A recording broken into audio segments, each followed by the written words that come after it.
Bonjour à tous. Donc ma vidéo se veut comme un appel à l'aide, aussi bien des médias, des autorités, des associations d'aide aux personnes, car voilà ce qui m'amène. Euh, avec des amis, quelques collectifs citoyens associatifs, nous avons été alertés par des pauvres gens en situation régulière. Ils ont des cartes de séjour, 12 travailleurs marocains avec des cartes de séjour à jour, avec un contrat de travail au départ, avec une autorisation de travail. Aujourd'hui, ils sont sur la commune de La Motte-Moravel, dans le 24, en Dordogne. Ils sont dans une espèce de cap coopératif désaffecté, complètement délabré avec des conditions sanitaires, déplorables, il y a des bungalows, il y a des caravanes, il y a des rats, il y a des fils électriques qui dépassent partout, enfin moi j'ai constaté, voilà des conditions, là, déplorables alors que ces gens-là, ils ont essayé de petit peu d'aménager, les problèmes, des vitres cassées, enfin voilà, c'est de toute façon c'est pas une maison, mais enfin c'est une espèce d'endroit où c'est qu'ils ont fait des chambres, voilà, il y a une donc il y a sur ces 12 salariés, il y a à peu près, 11 hommes et une femme.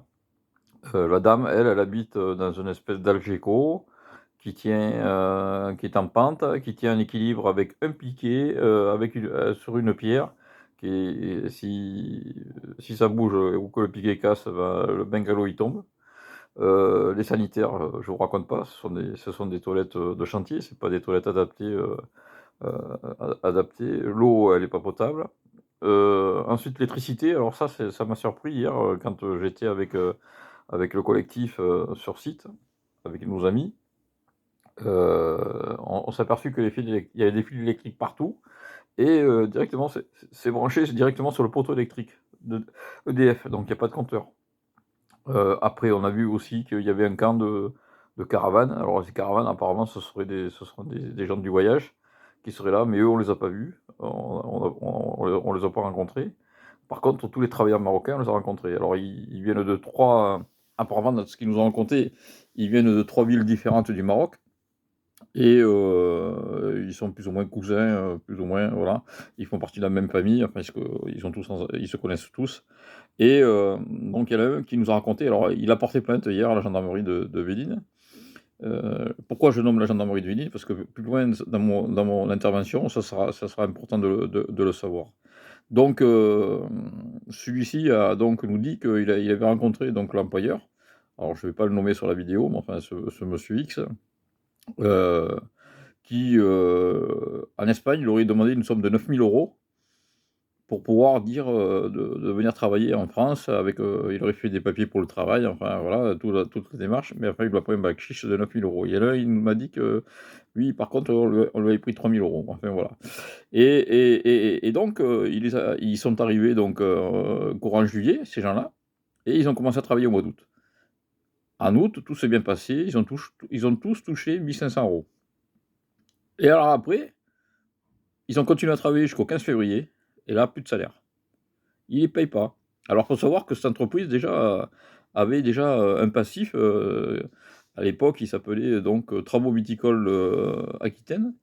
Il a été sur le, il y a eu une liquidation judiciaire qui a été prononcée en août, et ce monsieur a remonté quelque chose, avec un numéro tiré un petit peu bidon. Quand on regarde un peu, il y a marqué location de terrain, enfin voilà. Donc il continue à faire des prestations dans des châteaux, sur Pessac-sur-Dordogne, sur Saint-Émilion, sur Castillon, sur le Pays Foyen. Il continue à faire, même sur Toulouse, parce il avait des travaux à faire à Toulouse, d'après ce que m'ont dit les travailleurs.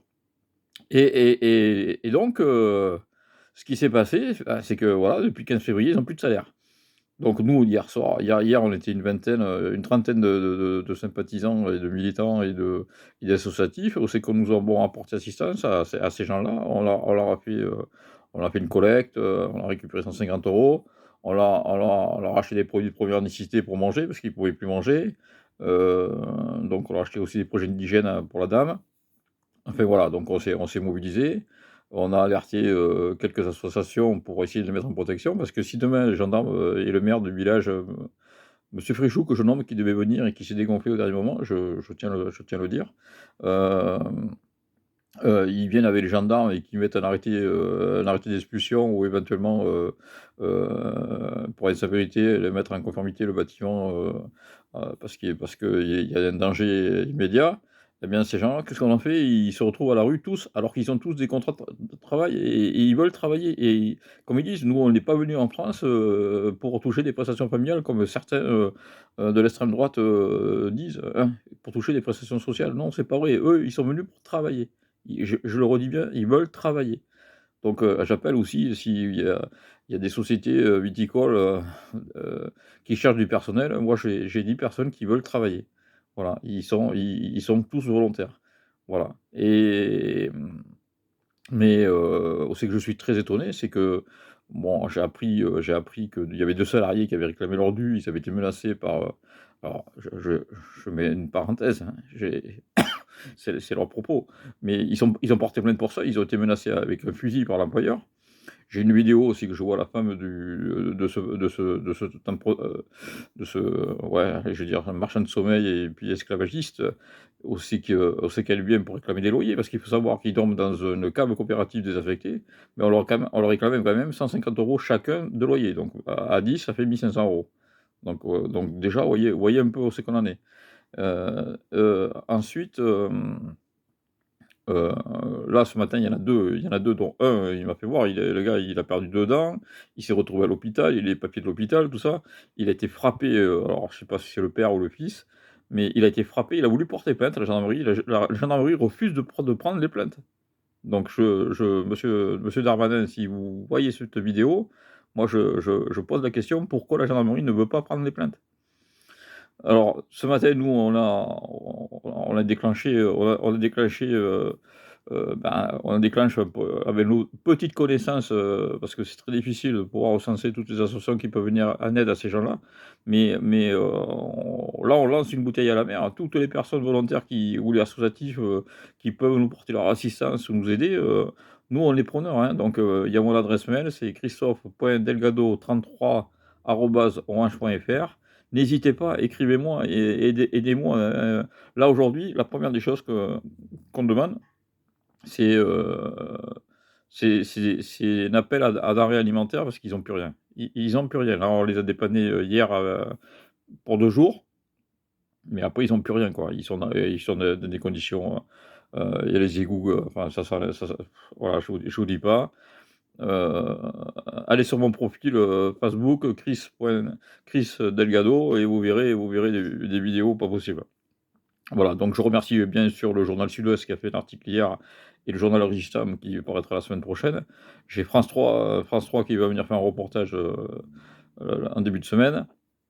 Voilà, moi j'appelle, s'il y a des députés